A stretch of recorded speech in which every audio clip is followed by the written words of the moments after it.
દહેગામ નગરપાલિકાના ward number 3માં છેલ્લા ઘણા સમયથી ભૂગર્ભ ગટરની સમસ્યા ગંભીર સ્વરૂપ ધારણ કરી રહી છે.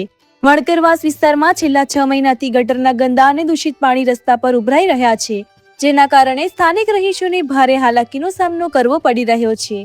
સ્થિતિ એવી બની ગઈ છે કે ઘરના સંડાસોમાં પણ ગટરનું પાણી ઉભરાઈ રહ્યું છે, જેના કારણે લોકોમાં રોષની લાગણી ફાટી નીકળી છે. રહીશોનું કહેવું છે કે તેઓ દર વર્ષે નિયમિત રીતે ટેક્સ ભરે છે, પરંતુ મૂળભૂત સુવિધાઓ આપવામાં નગરપાલિકા નિષ્ફળ સાબિત થઈ રહી છે.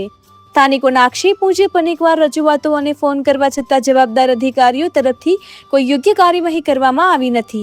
ખાસ કરીને ચીફ ઓફિસર દ્વારા ફોન રિસીવ ન કરવામાં આવતા લોકોમાં ભારે નારાજગી જોવા મળી રહી છે. રહીશોએ ચીફ ઓફિસરને ખુલ્લી ચેતવણી આપતા કહ્યું છે કે હવે તો શરમ કરો.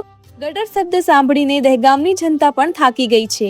હવે જોવાનું એ રહેશે કે દહેગામ નગરપાલિકા આ ગંભીર સમસ્યાઓનો ક્યારે ઉકેલ લાવે છે કે પછી લોકોની હાલાકી યથાવત રહેશે. Reporter RJ Rathod, Dahegam. વણકરવાસમાં શું પરિસ્થિતિ છે? વણકરવાસમાં 2 વર્ષથી ગટર લાઈન ચોકઅપ થઈ ગઈ. હા, તો હવે આને અંગે રજૂઆત કરેલી કોઈને? લાખો વખત. તો પછી કોઈ જોવા આવ્યું નહીં? આવીને જતા રહેશે. જોવા આ લોકો આવીને પછી શું કરે છે એનો? ખાણ ખોતર કરીને નહીં જાય. શું કરે? આ કેટલા વર્ષથી આવું હોય? 2 વર્ષથી.